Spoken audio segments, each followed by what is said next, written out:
नांदेड़ में भारी बेमौसम बारिश, किसानों के अरमान पर फिरा पानी। ओले और बारिश ने तहस नहस कर दी गेहूं ज्वार की फसल।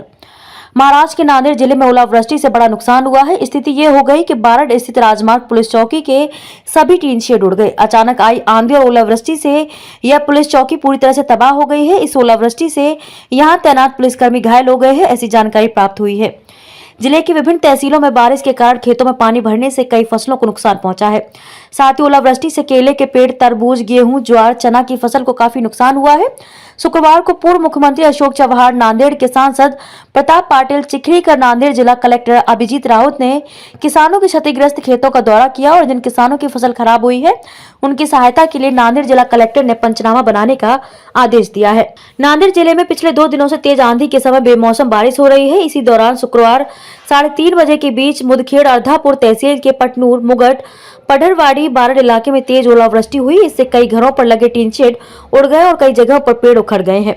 कहीं कहीं बिजली के तार और खंभे टूट गए हैं। जिले के कई हिस्सों में तेज हवाओं के साथ ओले गिरे हैं। मौजूदा रबी सीजन में चना, गेहूं, ज्वार, केला, हल्दी की फसलें बर्बाद हो गई हैं। इसमें गेहूं बुरी तरह से नष्ट हो गया है, लिहाजा किसान एक बार फिर से संकट में है। किसानों ने मांग की है कि जिले में आंधी से हुए नुकसान का आकलन कर सरकार तत्काल मदद करे। मुदखेड़ तहसील में भारी नुकसान देखा जा रहा है। जिले के अन्य तहसील में भी अधिक नुकसान होने की संभावना है। यहाँ खरीफ की सभी फसलों का नुकसान हुआ है, सभी फसलें नष्ट हो गई हैं। अचानक ओलावृष्टि से सभी फसलों का भारी नुकसान हुआ है। नांदेड़ जिले में ऐसी स्थिति पैदा हो गई है कि किसान समझ नहीं पा रहे हैं कि क्या करें। इस बारे में पूर्व मुख्यमंत्री अशोक चव्हाण ने बताया कि सभी जिलों में रेन गेज सिस्टम है, जिसे देखकर सरकार को नुकसान पर तत्काल ध्यान देना चाहिए और प्रभावित क्षेत्रों में किसानों को वित्तीय सहायता देनी चाहिए। काल सायंकाळीच मला माहिती मिळाली आणि ताबडतोब मी मुंबईहून आज या ठिकाणी आलेलो आहे। आपण पाहताय की मुदखेड तालुका आणि अर्धापूर तालुक्यामध्ये, विशेषतः मुदखेडमध्ये तालुक्यात मोठ्या प्रमाणात नुकसान दिसतंय।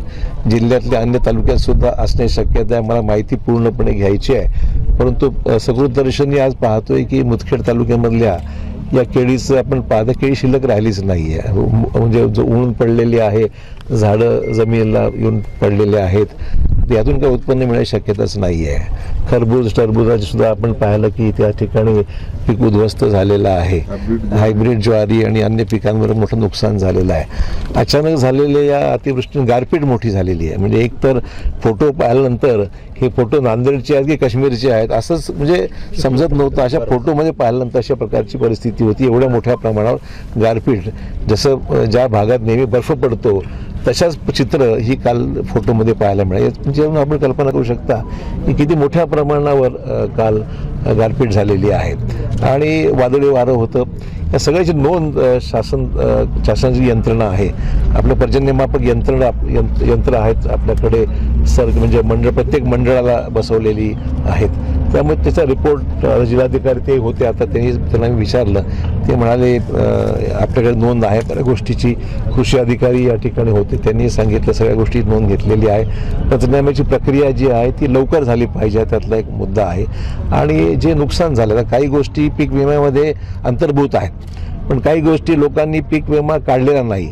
ज्यांचा काढलेला नाही त्याला शासनाने मदत करणं अपेक्षित आहे आणि ज्या ठिकाणी पीक विमा काढलेला आहे त्या ठिकाणी पीक विम्यातून पैसे आणि ते लवकर मिळाले पाहिजेत असं ती अपेक्षा आहे। नुकसान तर झाले, त्यातून मग सोमवारी मुंबईला अधिवेशन चालूच आहे, त्यावेळेस दिवाण सुद्धा या बाबतीमध्ये पाठपुरावा करावा। लोकांची कसं असते की योग्य वेळेवर मदत मिळाली तर फायदा होतो, नाही तर मग 6-6 महिन्याचा उपयोग पैसे झाले नाही किंवा मिळाला नाही। शेवटी शेतकऱ्याला पिकाचा मोबदला वेळेवर मिळणं हे महत्त्वाचं आहे आणि त्यामुळे ही मदत जी काही शासनाकडून देणं अपेक्षित आहे ती लवकर मिळावशी अपेक्षा मागच्या महिन्यात जे आहेत, आता प्रश्न आहेत ते सगळ्याचा अपेक्षा लवकर व्हा। बाकी जे काही मागचे शिल्लक ते पण दिलं पाहिजे, आता हे झालं त्याच्या शासनाने लवकर केलं पाहिजे। इस पूरे इलाके में देखें तो बारिश से किसानों को अपूर्णी क्षति हुई है। कुदरत ने ऐसे कैसे करवट ली कि 1 से 1.5 घंटे में किसानों की लगाई गई सारी फसलें चौपट हो गईं। सांसद प्रताप राव पाटिल, चिखलीकर ने बताया कि अगर आप इंसान हैं तो किसानों को नुकसान देखकर आपकी आंखों में आंसू आ जाएंगे। किसानों ने फसल की उम्मीद में कई बड़े काम शुरू कर दिए थे, यहाँ तक कि बेटियों की शादी का भी प्लान था, लेकिन सब पर पानी फिर गया है। मी काल दिल्लीला अधिवेशनाला होतो, दिल्लीमध्ये अधिवेशन सुरू आहे, परंतु ही घटना घडली। काही शेतकऱ्यांनी मला व्हिडिओ पाठवले आणि म्हणून तातडीनं मी नांदेडला आलो। आज बारडला भेट दिली। बारडमध्ये आपण जर बघितलं तर टरबुजाचं असेल, केळीचं असेल, गहू असेल, खरबूज असेल किंवा वेलीवर येणारे सगळे असतील, असे अनेक पिकाचं प्रचंड नुकसान झालेलं आहे। मला काही शेतकरी गार दाखवत होते की काल 3-4 वाजता पडलेली गार आणखी देखील जिवंत म्हणजे एवढ्या मोठ्या एखाद्या दगडासारख्या गाडी निर्माण झालेल्या आहेत. त्याच्यामुळे एक दीड तासाचा खेळ झाला की निसर्ग कसा कोपला माहिती नाही, परंतु अतिशय शेतकऱ्याचं प्रचंड नुकसान झालं. शेतकऱ्यांना मदत होणं आवश्यक आहे. आदरणीय देवेंद्र फडणवीस साहेबांचं माझे रात्री या संदर्भातलं बोलणं झालंय. महसूल आणि कृषी विभागाला त्यांनी तत्काळ पंचनामे करण्याचे आदेश दिलेत आणि हे सर्व पाहणी झाल्याच्या नंतर तातडीनं आता मी आणि जिल्हाधिकारी बसणार आहोत आणि वरिष्ठाशी चर्चा करून शेतकऱ्यांना मदत मिळाली पाहिजे याच्या मागची भूमिका आहे. मानव जातीमध्ये जो कोणी जन्मला असेल त्याच्या डोळ्यात अश्रू आल्याशिवाय राहणार नाहीत. एवढी वाईट अवस्था आता या शेतकऱ्यांवर या निमित्ताने निर्माण झालेली आहे. मौसम की मार के बाद नांदेड़ जिला प्रशासन आंधी और ओलावृष्टि से जिले के कुछ हिस्सों में हुए नुकसान का जायजा ले रहा है। क्षतिग्रस्त क्षेत्र का भौतिक निरीक्षण करने के निर्देश दिए गए हैं। नांदेड़ के कलेक्टर अभिजीत राउत ने कहा कि किसान अपनी फसल के नुकसान की जानकारी फसल बीमा कंपनी को दे, इसी आधार पर उन्हें राहत दी जाएगी। बीमा की जानकारी जितनी जल्द दी जाएगी, भरपाई का काम उतनी ही जल्द शुरू होगा।